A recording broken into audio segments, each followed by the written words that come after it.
Interview.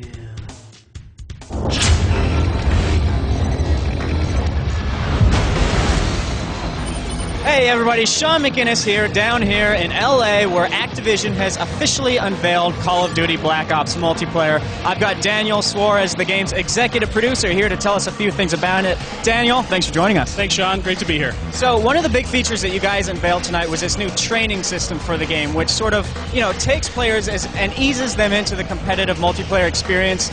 Call of Duty multiplayer has grown a lot more elaborate over the past few years, and this sort of, helps people ease into it, right? Sure. Well, it's cool because combat training is not just a training device, it's actually its own unique game mode as well. So what combat training is basically a new multiplayer progression path. It is not at all tied to the competitive progression path, so you can play both. And the way that it works is that you basically go into multiplayer, you can pick the number of bots that you're playing against, you can actually play also co-op, which is a cool feature in and of itself that I'll get to in a second. But basically you can go in, you can get a feel for the map, you get a feel for the guns, you can try out different guns, see what works for you, and you're just playing along. And it actually feels like you're really out there in the wild playing multiplayer, but it's not as frustrating to those people that are getting new into the system. Also, as you're playing combat training on the basic modes, you are getting hints about things that are happening when you're dying. So it'll detect and say, hey, use your grenades to do this, use this type of weapon to do that. This is a good location for this. And you'll also see that coming up on the menus as you're playing in-game. Now let's talk about the co-op component to it. If we were at my house, we could play combat training together. We could play split-screen combat training. If you're at your house, I'm at my house, and we're like, hey, you want to just shoot around for a little while? We can go in the lobby, start up a co-op match of combat training. And then we can invite all your friends to join us as well. It's a great warm-up before you get into Call of Duty multiplayer. I've always found it takes me 1 or 2 matches to kind of, work out the kinks. I've done combat training and then run into the match, and I'm doing the best I've ever done because I've oiled up, so to speak. Now, after you guys showed off combat training, you sort of made our jobs a lot easier by distilling the presentation into a simple theme: customize, create, and compete. Talk to us about the 3 pillars of the game and what they mean for Black Ops multiplayer. So, traditionally with Call of Duty, you add more weapons, more maps, more kill streaks, more perks. And we did that this year, but Call of Duty's become such this giant sort of mass phenomenon with players around the world. We needed to do more. The expectations have been set very, very high. So the team said, okay, where are the areas that we really can expand on? And we were looking at a bunch of different things, people making videos on YouTube with all the sort of crazy stuff they were doing in terms of their kill streaks and their knife kills and all that kind of stuff. And then we were seeing people saying, look, I want to have more identity in the game than just the emblems and the call tags that I unlock. So we really sort of focus on those 3 things. The compete really gives you the essence of the combat training, the wager match, and all that kind of stuff. So Dan, the Call of Duty series sort of made popular this notion of experience points in a first-person shooter, working your way up that level tree, unlocking things like that. Now you guys are sort of taking it in a new direction this year by adding currency, this whole economy to the game. Explain to us what that system is all about and how the idea originated. Well, currency really is all about player choice. This is how the idea originated. We wanted to give players more choice in how they ranked up. And it really is an extension of that kind of, I don't want to say it, but RPG experience. That's what experience was all about, XP was all about.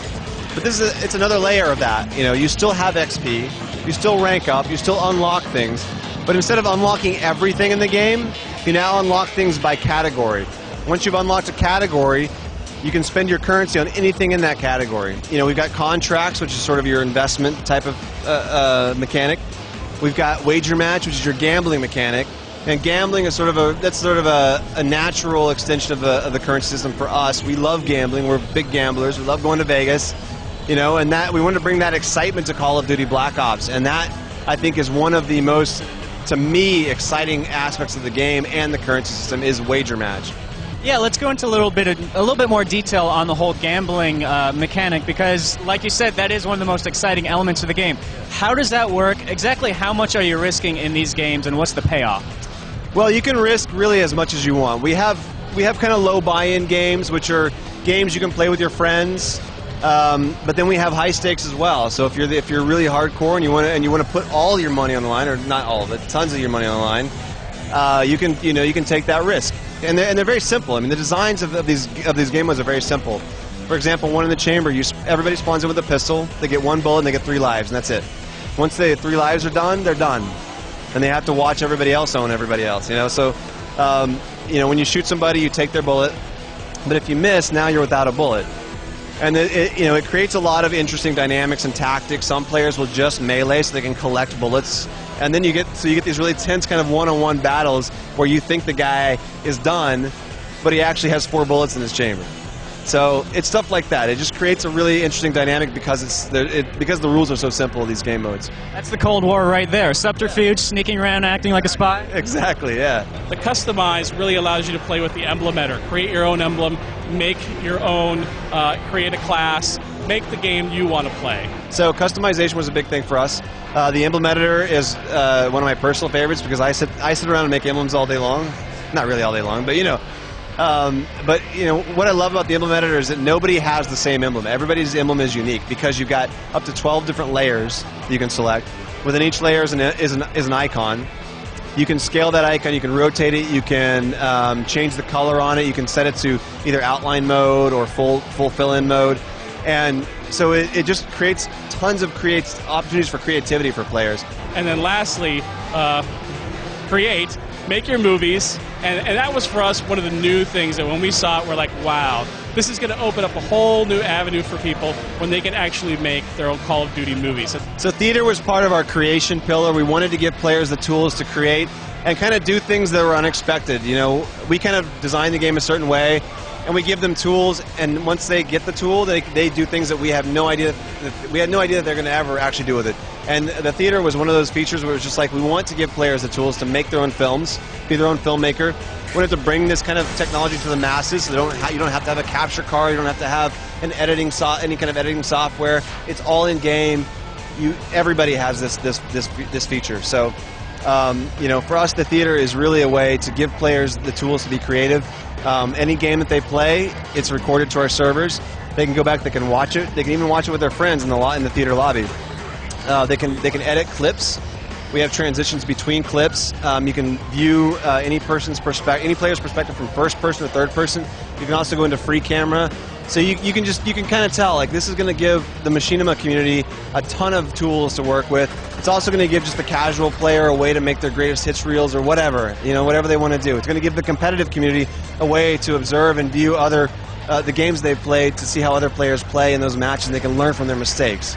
So I'm super excited about this feature. Cool. Now, obviously that sounds like a very cool feature. Another cool feature that's going to be of interest to PC players is that you guys recently announced mod support and dedicated servers. How did you guys arrive at that decision? How did we arrive at that decision? A very, very vocal community.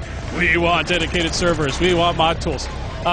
There's a lead at Treyarch named Caesar, who is the advocate and the main guy who pushes everything for PC. And from day one, he was like, look, we need to do this. This is critically important for the PC community. And he has been really their advocate from day one.